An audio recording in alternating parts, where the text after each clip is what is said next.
Toker Talk Radio. Welcome back, everybody. If you just heard this major gap in the playback, it's because we ran out of space on the disc. I just deleted some files and we got space now, but there will be a little bit of a gap in the playback.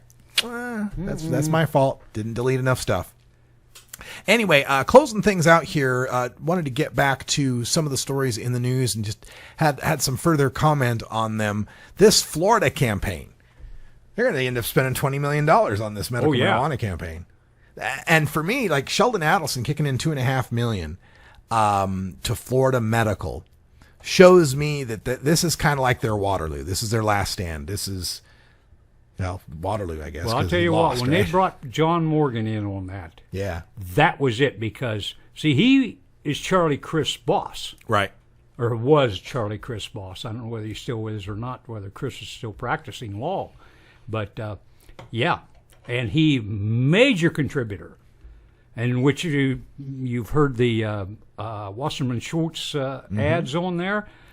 He said, I will not give a dime to the national political Democratic Party as long as she's chairman, because she came out against it. And this is nice from a political standpoint in that the Republicans, where they're at right now politically, is that if they don't run to the right, somebody further right than they are runs against them and gets backed by the Tea Party and all these guys, and then they lose, right? They lose their primary, which is in a long run good for Democrats, because then the more crazy Republican ends up in the general, right? You go, look, at least I'm not this guy, Jesus.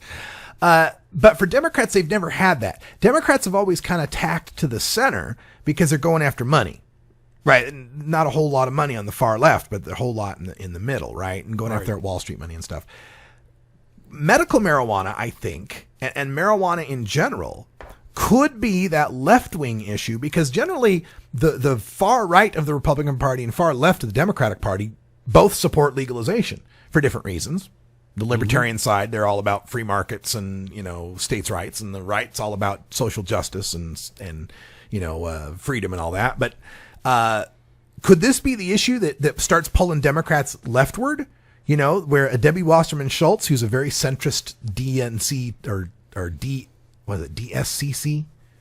Whatever they're, DCCC, that is, head of the DCCC, gathering money for the Democrats. Does this start to cost her money as high-profile tech millionaires and lawyer millionaires like John Morgan start pulling their money out due to their anti-medical marijuana views? Could this pull them to the left? I sure hope so. I sure hope so, too. See, John Morgan, I don't know whether everybody knows it or not, but he has a very personal tie to this. He doesn't use marijuana himself.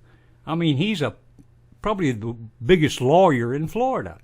But his dad got cancer. Then his brother went out and got black market marijuana for his dad, and he has seen what it does for cancer patients. Yeah.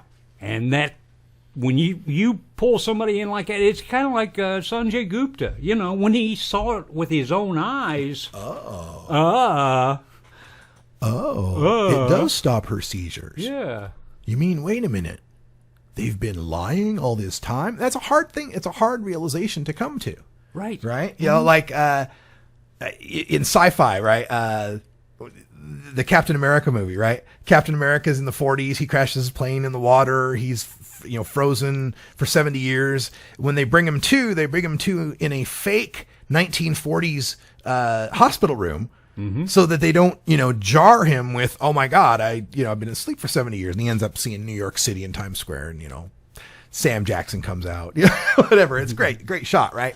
But there's a similar thing when, if you're a doctor of Sanjay Gupta's stature and you've banked your whole life on your celebrity reputation and you've cottoned to the entire anti-medical marijuana talking points your whole career, and your whole brand is built on people's trust in you, and then you realize, oh wait, I was a shill. I was duped. They've used me. They used me. That's a hard thing to have to admit. When he came out and not only just said, hey, not only was it wrong, but I was part of a systematic campaign of misinformation. Right. That just blew the doors off it, man. That was amazing. So this is good news, though. looks like we're going to have 3-1 or 4-1 funding advantage in Florida. Oh, at least, yeah. Mm-hmm. Now, it's the right is crying. They are crying. Yeah, because they don't have any money.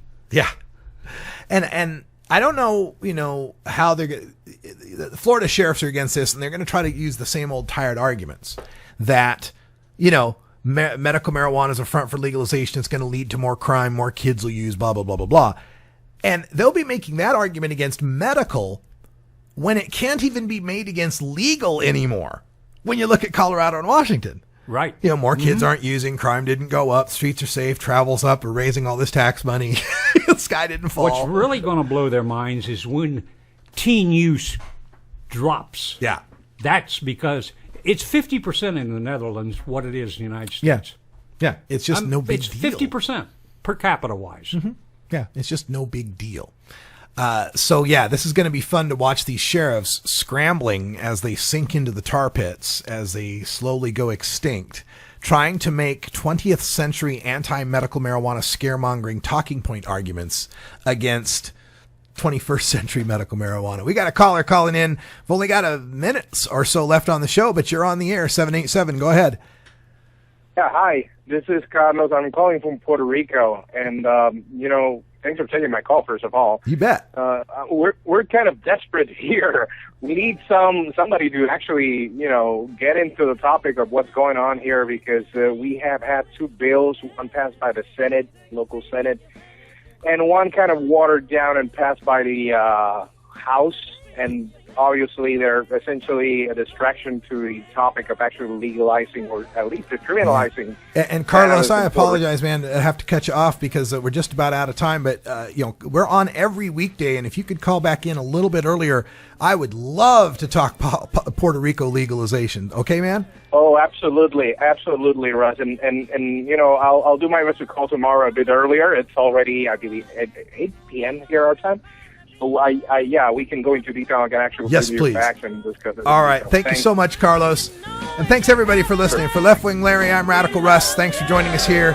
Coming up next, we have got Electric Bob's Boogaloo, Liquid Drum and Bass. Until next time, take care of each other, tokers. This is the Russ Belville Show. The Russ Belville Show is blogging and podcasting daily at radicalruss.com. You plant it, you grow it, you dry it, you roll it, you smoke it. You take a seed, you plant it, you grow it, you dry it, you roll it, you smoke it. You take a seed, you plant it, you